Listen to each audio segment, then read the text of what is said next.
दोस्तों, हमारे भारत के हॉन्टेड प्लेसेस की जब बात होती है तो उसमें भानगढ़ किले का नाम सबसे ऊपर आता है। राजस्थान में मौजूद इस 500 साल पुराने किले का लोगों में कुछ ऐसा खौफ है कि यहाँ पर लोग दिन में भी जाने से कतराते हैं और यहाँ तक ये भी कहा जाता है कि रात के समय जो कोई भी इस किले में जाता है वो कभी भी वापस लौटकर नहीं आता। इसलिए सरकार ने अभी खुद बोर्ड लगाकर रात में इस किले में जाने पर प्रतिबंध लगाया हुआ है।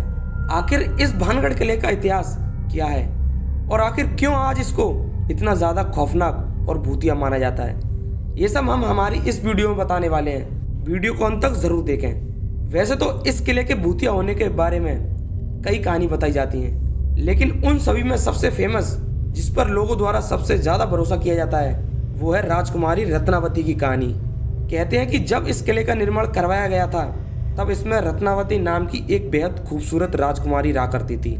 उस समय राजकुमारी रत्नावती की उम्र 18 वर्ष थी और उनकी खूबसूरती की चर्चा दूर दूर तक हुआ करती थी। उनकी सुंदरता की वजह से ही अलग अलग सियासतों के राजकुमार उनसे शादी करने की इच्छा रखते थे, जिसके चलते राजकुमारी की शादी के प्रस्ताव आते रहते थे, लेकिन राजकुमारी ने अब तक कोई प्रस्ताव स्वीकार नहीं किया था। एक दिन राजकुमारी अपनी सहेलियों के साथ खरीदारी करने के लिए बाजार गई हुई थी और बाजार में इत्र की एक दुकान पर रुकी और वहां से अपने लिए इत्र खरीदने लगी। कुछ ही दूरी पर खड़े एक तांत्रिक ने उन्हें देख लिया।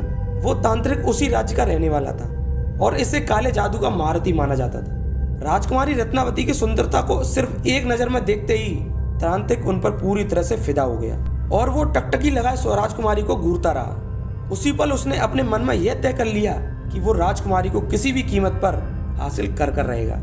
अब चूंकि वो तंत्र मंत्र को काला जादू जानता था, इसलिए उसने राजकुमारी के पसंद किए हुए इत्र की बोतलों में से एक बोतल चुपके से उठाई और उस बोतल पर कुछ तंत्र मंत्र करके उसे धीरे से वापस उसी जगह रख दिया।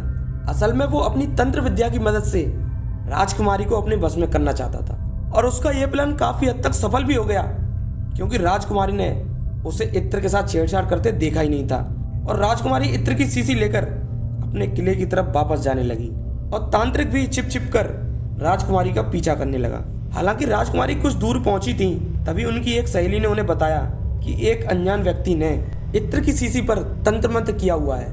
असल में राजकुमारी की उस सहेली ने उस तांत्रिक को इत्र की शीशी पर काला जादू करते हुए देख लिया था, लेकिन वो डर की वजह से दुकान में कुछ बोल ही नहीं पाई थी। अब जैसे ही राजकुमारी को काले जादू की बात पता चली, उन्होंने वो इत्र की शीशी रास्ते में पड़े हुए एक बड़े पत्थर पर दे मारी। पत्थर पर पड़ते ही वो शीशी टूट गई और सारा इत्र उसी पत्थर पर बिखर गया। और दोस्तों, इस तरह से इत्र पर किया गया वो काला जादू उस पत्थर में आ गया। इसके बाद वो पत्थर खुद ब खुद लुढ़कते हुए तांत्रिक की तरफ बढ़ने लगा। दरअसल तांत्रिक ने उस इत्र पर जादू किया था कि जो भी उस इत्र को लगाता वो खुद ब खुद तांत्रिक की तरफ खिंचा चला आता, और चूंकि वो इत्र पत्थर पर लग गया था, इसलिए वो उसी की तरफ तेजी से बढ़ने लगा और पत्थर ने लुढ़कते हुए उस तांत्रिक को कुचल दिया, जिससे उसकी मौत हो गई। लेकिन मरने से पहले उस तांत्रिक ने यह श्राप दे दिया कि राजकुमारी सहित इस किले में रहने वाले सभी लोग जल्दी एक दर्दनाक मौत मरेंगे और उनकी आत्माएं हमेशा के लिए इस किले में भटकती रहेंगी। इस हादसे के कुछ ही समय बाद भानगढ़ और उसके करीबी राज्य अजबगढ़ के बीच में एक युद्ध छिड़ गया। और दोस्तों, अजबगढ़ की सेना बहुत ही ज्यादा शक्तिशाली थी। इसके चलते उनके सिपाही भानगढ़ के किले में घुस गए और किले में मौजूद हर एक पुरुष, महिला और यहाँ तक कि बच्चों को भी मौत के घाट उतार दिया, जिसमें राजकुमारी रत्नावती भी नहीं बच पाई थी। और दोस्तों, कहते हैं कि इस खतरनाक कत्लेआम के बाद से ही यह किला स्थापित हो गया था और उस नरसंहार में मारे गए मासूम लोगों की आत्माएं किले के अंदर ही भटकने लगी थी। दरअसल किले के आसपास रहने वाले लोगों को अजीब अजीब आवाजें आती थी और साथ ही किले के आसपास जाने वाले लोगों की गायब होने की घटनाएं भी अक्सर सुनने को मिलती रहती थी। और दोस्तों, इन सब चीजों के चलते ही किले के आसपास रहने वाले लोगों ने भी अपनी बस्तियां छोड़कर दूसरी जगह रहना शुरू कर दिया और देखते ही देखते यह किला और इसके आसपास का इलाका पूरी तरह वीरान हो गया। वैसे दोस्तों, आपको क्या लगता है, यह किला सच में भूतिया है या नहीं, और क्या आप भूत प्रेत पर विश्वास रखते हैं? हमें कमेंट करके जरूर बताइएगा।